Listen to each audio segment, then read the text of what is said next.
bapak dua anak ya. Yes. Mungkin bagaimana? Boleh diceritakan nggak sih sharing? Apalagi perempuan dua-duanya ya. Ya. Sangat bahagia sekali.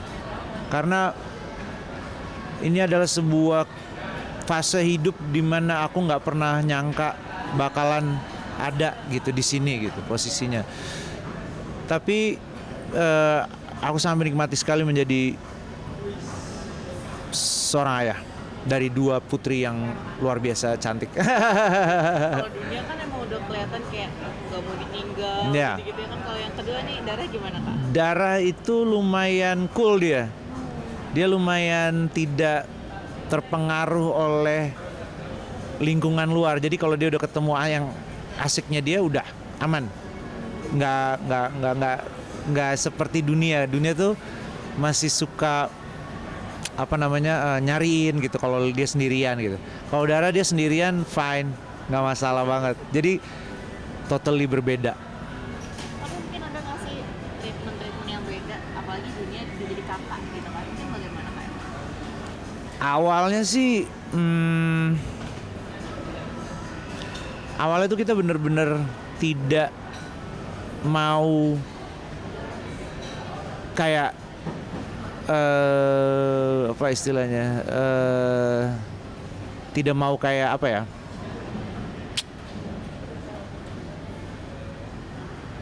jadi waktu pertama kali gini aja gue keceritain deh ilustrasinya ya, ceritanya nih. Pertama kali si Dara ada, kita tuh bener-bener nggak mau yang nanti pas dia masuk kamar rumah sakit, pokoknya dunia dulu yang harus ditegur gitu. Baru habis itu, jadi kayak awalnya kita kayak gitu bener-bener jaga perasaannya si dunia banget. Dan memang ada lah momen-momen dimana dunia tuh yang kayak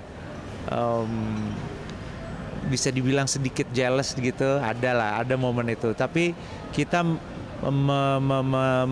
menyikapinya dengan baik, aku rasa ya, aku sama istriku. Jadi kayak sebenarnya aman-aman aja sih gitu. Cuman ya treatmentnya, ya itu dia, dua karakternya berbeda, jadi treatmentnya berbeda.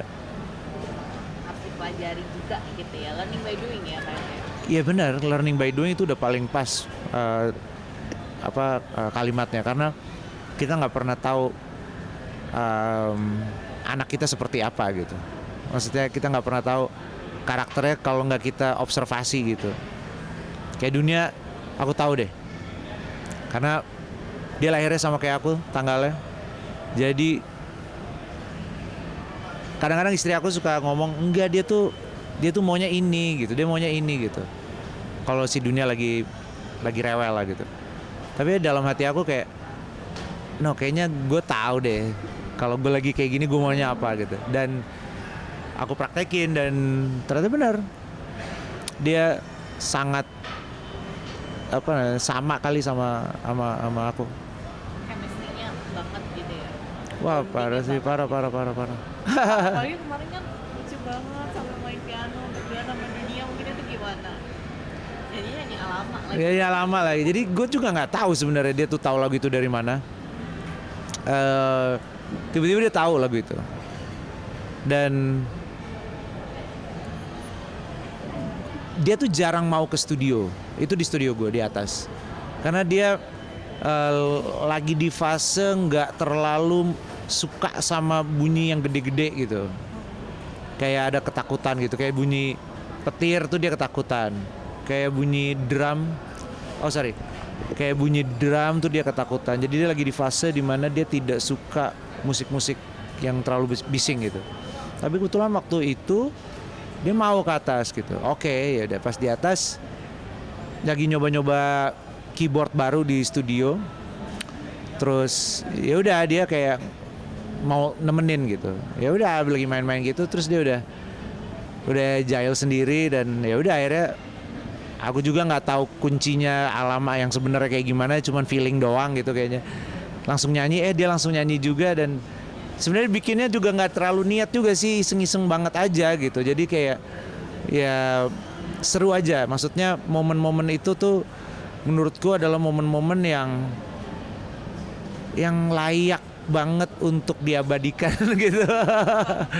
Karena mereka gedenya cepet banget loh. Tiba-tiba dunia udah mau 3 tahun. Tiba-tiba udah bisa main Tiba-tiba udah nanti bisa ya udah ya tahun depan mungkin udah bisa masuk preschool kali gitu ya. Jadi ya udah gitu. Jadi momen-momen ini yang aku sebisa mungkin harus ada buat mereka gitu. Kalau lagi nggak kerja ya, ngapain kayak gitu, kayak main gitu, tidur siang gitu, kalau tidur malam dunia udah ngeplot aku udah kayak harus tidurnya sama baba, nggak bisa nggak, harus sama baba, apapun yang terjadi ya oke. Ya udah, jadi selama aku di Jakarta dan nggak keluar kemana-mana ya tidurnya sama dia gitu, tidurin dia. Kan berarti dia juga memang sudah diperkenalkan ya kan dengan musik-musik yang sering didengerin. Surprisingly dia tuh untungnya dia tuh nyanyinya nadanya tahu gitu. Udah paham nada. Aduh gila, seneng banget itu. Untungnya Tahun padahal ya kan. belum nyampe malah. Tahun depan. Belum nyampe tahu. Ya 3 bulan lagi bener. Itu dia nggak tahu. Tiba-tiba dia bisa nyampe aja nadanya atau nadanya nggak meleset gitu. Jadi itu merupakan suatu anugerah banget sih kayaknya gitu. Maksudnya ya anak gue nyanyinya bener gitu. Aduh, jadi kayak nah, dan dunia itu dia tidak gini. Dia suka dance.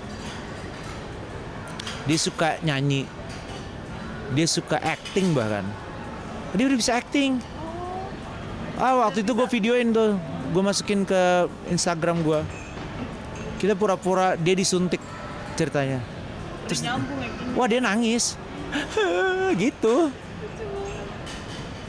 Jadi kayaknya nih